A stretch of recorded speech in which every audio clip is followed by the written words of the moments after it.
Assalamualaikum, nama saya Raifala Wisanggeni. Perkenalkan, nama saya Ahmad Zabri Cahyo Prasetyo. Sini saya akan menjelaskan tentang fikih difabel. Muhammadiyah sebagai organisasi Islam yang berupaya merespon permasalahan yang dihadapi oleh jamaah difabel. Maka Muhammadiyah menyusun pedoman yang disebut fikih difabel. Fikih difabel Muhammadiyah merupakan respon terhadap persoalan sosial keagamaan yang dalam pelaksanaannya tidak selalu dilihat dari segi hukum taklifi atau halal haram. Istilah fikih dalam Muhammadiyah dikembalikan ke makna aslinya, yaitu totalitas pemahaman terhadap ajaran Islam yang tersusun dari norma berjenjang. Terdapat 3 nilai-nilai dasar dalam fikih difabel, yaitu tauhid, keadilan, dan kemaslahatan. Pertama, tauhid. Nilai dasar tauhid meniscayakan bahwa eksistensi alam semesta hanya berinti pada Allah. Sebagai inti, tauhid merupakan unsur yang menjadi tingkatan tertinggi yang menjadi basis inspirasi untuk perilaku dan gerakan yang dilakukan umat. Prinsip tauhid mengakui adanya pluralitas fisik, sehingga mendorong kesetaraan manusia di hadapan manusia lainnya, baik difabel maupun bukan. Keduanya dipandang setara sebagai makhluk ciptaan Allah. Yang kedua, keadilan. Nilai keadilan meniscayakan bahwa semua manusia di hadapan Allah pada hakikatnya sama. Dalam konteks difabel, nilai keadilan berarti setiap orang harus menerima bahwa keterbatasan fisik sebagai bagian dari keragaman manusia secara umum, bukan dan sama sekali bukan hukuman Tuhan. Sebab pada dasarnya yang membedakan manusia di hadapan Allah tentu bukan kesempurnaan fisik, melainkan keunggulan spiritual, amal ibadah, dan perbuatan terpuji lainnya. Dengan demikian, nilai dasar keadilan memberikan sinyal positif bahwa kondisi difabel tidak serta-merta terhapus statusnya sebagai subjek hukum mukallaf hanya karena keterbatasan fisik, sensorik, mental maupun intelektual, sebagaimana yang tersirat dalam Quran surat Al-Nur ayat 61. Ini mendorong agar mereka tetap bisa menjalankan ibadah dan ketaatan kepada Allah, adapun pelaksanaannya disesuaikan dengan kemampuannya. Lanjut ke nilai kemaslahatan.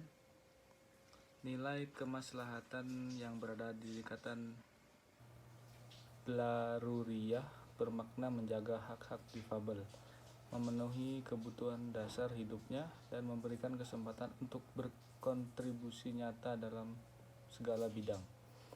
Hal tersebut sejalan dengan firman Allah Quran surat Al-Baqarah ayat 143. Nilai dasar kemaslahatan menunjukkan bahwa semua manusia memiliki status yang sama dengan khalifah di bumi, sehingga siapapun itu berhak memberikan kontribusi nyata dalam kemajuan di segala bidang.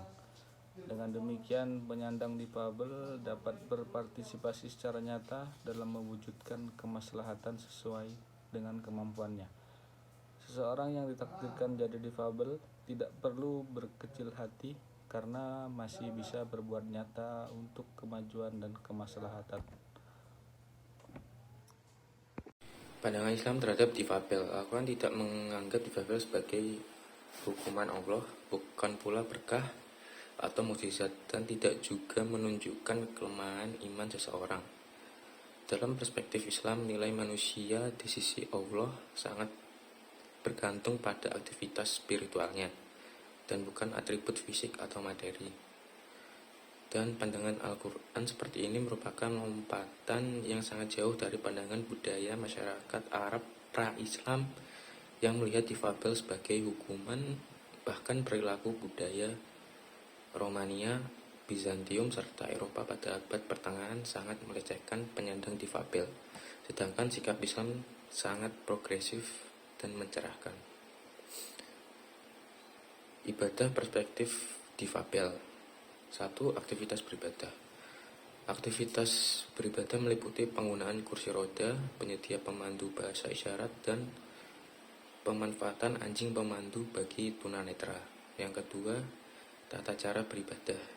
Bagi penyandang difabel, tata cara beribadah yang meliputi penyediaan pemandu bahasa isyarat bagi tunarungu, tunanetra bagi yang memakai anjing sebagai pemandu. Anjuran tayamum bagi difabel yang tidak mampu berwudu secara normal, berwudu atau tayamum dengan bantuan orang lain, atau kewajiban zakat bagi difabel gangguan mental. Yang ketiga, hak keagamaan. Difabel memiliki hak keagamaan seperti beribadah, menikah, dan punya anak, serta mendapatkan hak waris.